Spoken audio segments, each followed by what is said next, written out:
Alright. Oh, see that? She just took a drink. I got slobbered on. Alright. That's a great start to a video. Okay, so I'm going to show a pretty snake while saying bad news or unfortunate news or however you want to say it. So the update on the super fire clutch, or the one that had the two super fires in our last video, bunch of deformities. So now I know it wasn't the male coral glow, but it has to be the incubator. So that incubator shut down. We will not even pair a female until I have another incubator made. I don't know what the cause is. That clutch, this last clutch was in there by itself, so it should have done the best, because all the other clutches there was 2 or 3 in there. And you know, it's unfortunate. The one that was upside down in the last video was the worst. It didn't even move from that position. We checked on them a couple days later. It still was in the same position. Checked, was no longer with us, and it was heavily deformed. I fought with showing you guys, because today we found 2 that crawled out the egg and still were bad. And then the black-eyed leucistic, one of them looked perfect, but that had passed away.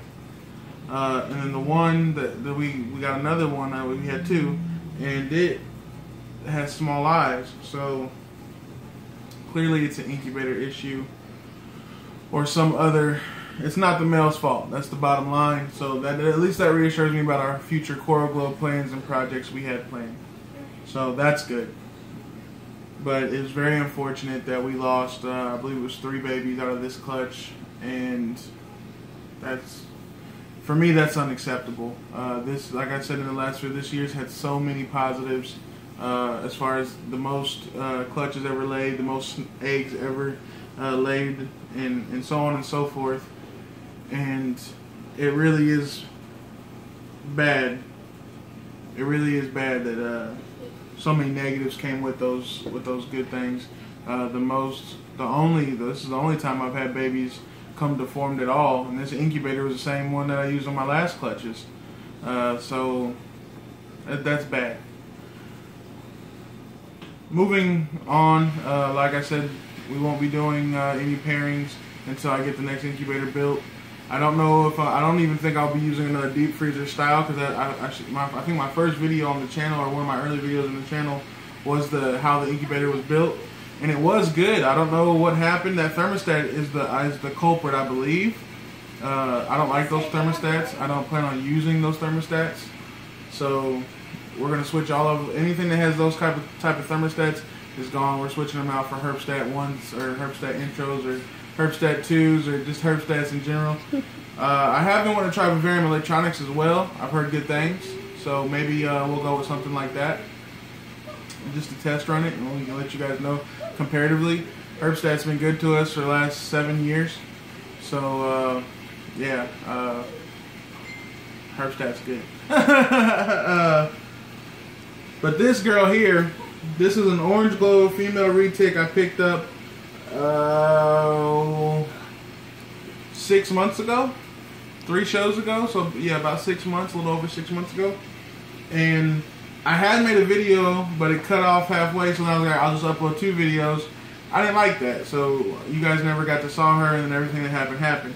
So you're seeing her now. She's much, much, much bigger. These things grow like weeds. You hear people say it and you read it, but you still don't really appreciate it until, like, every time she eats a big meal, she's going in the shed. Like, she just goes and goes. Always hungry, always wanting more. Just quite ridiculous. It really is. And her colors are unrivaled. This snake, I almost named her Ambrosia. But then I was like, naming a snake Food of the Gods kind of seemed wrong. So her name is Nova because her colors just blew me away, and yeah, that's the basics of it. I hope you guys don't mind. The purpose of this video, so it doesn't seem completely random besides the update on the other clutch, my sister asked to see this snake in photo, and I thought, I haven't showed you guys her. So it just seemed appropriate that I make a video about the first retic. We probably won't be getting another retic for at least another year or two. One, because males don't have to be as big to breed, and two, I really want to feel out this, make sure I'm prepared, make sure my family is ready for this kind of commitment. You know, because my daughter, even though she's 4, she looks like she's 2. She's tiny, and you know, we just got to make sure that everybody stays safe. And the animal room will be getting completely walled off. We're gonna go ahead and put a door on the hallway side of it, and then completely close off this dining room entrance right here. So we're gonna start getting a little bit more serious about the security and safety of the animals and of the children, just in case. You can never be too careful, and the last thing I want is to make a bad name for the reptile community, because as we all have seen, as we all know, one little bad thing that is horrible, and they'll blow it into something that's catastrophic, and they want to take everybody's stuff more so than they want to do right now. This snake here, she's never bit. She was a little defensive at first, especially if she was remotely hungry. Today is feeding day, and I just wanted that just shows testament that if you, even the little bit of time I spend with her, because I do work a lot and I'm tired all the time, she doesn't get the level of attention I'd love to give her, but just that much, and she's a perfect animal. She's a little jerky, which is normal, and we've already spent $400 or $500 maybe on vet bills on her. Her face swelled up real big right after we first got her, and we did 2 rounds of antibiotics, and we came out on the other side okay. So had to drive an hour and a half just to go to that vet. You know, life of a reptile keeper, you know. So I guess for the educational side of this, please do not see this animal and say, oh, it's pretty and it's not that big, and I'm gonna get it, and I'm gonna appreciate it, and I'm gonna love it and take care of it, because she's already gone through 2 different tub sizes since being in this household, and she's ready to go up to the next step, which it'll either be a 4 foot by 2 foot, or I might just make her wait another month, and I'm gonna get a 8 foot by 4 foot that has the divider in the middle, so 4 foot. So it'll be 4 foot by 4 foot enclosure that she'd be in.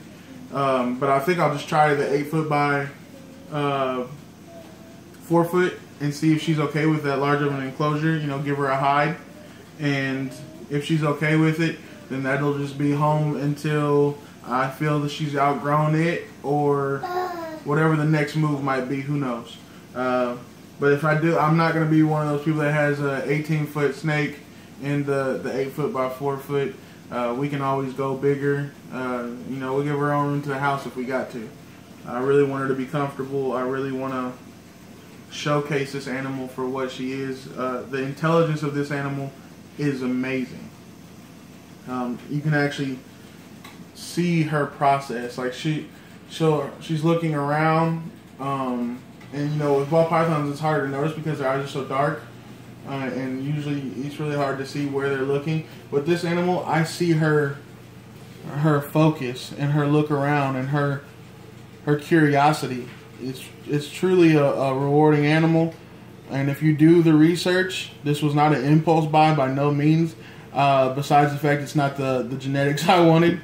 I thought I was going to go for a tiger het purple albino, and I wound up walking away with an orange glow female. So, you know, besides the genetic side, we've been talking about this since we got into snakes. This has been one of my all-time, if I ever got out of snakes completely, this snake and maybe 2 of our ball pythons would never go anywhere. They're just staples for me. I truly have a love and an appreciation for this animal. I don't want to take up too much of your guys' time. I really, you know, I'm trying to get back into the swing of putting up the videos for you guys, and you know, this is therapy, man. I can talk to you guys, and I get to spend time with her, And you see a little jerky, a little jumpy. But it is feeding day, so she's probably ready to get fed. She'll eat. I probably could feed her on me. Not that that would be a good idea, but no. You can probably do it with this animal. I mean, she is a go-getter when it comes to hunger. But that's it, guys. I hope you guys liked the video. If you did, please give us a big thumbs up. If you want to see more quality content, subscribe. As always, Junior, you got something you want to say? Bye. Get over here. You come over here. He's been cleaning rats for like the last hour, so he's a little. Get over here. He's a little beat. Alright, say. Bye. Say it. Next time. See you next time. That's how we'll end it. Bye, and see you guys next time. Please like, comment, or subscribe.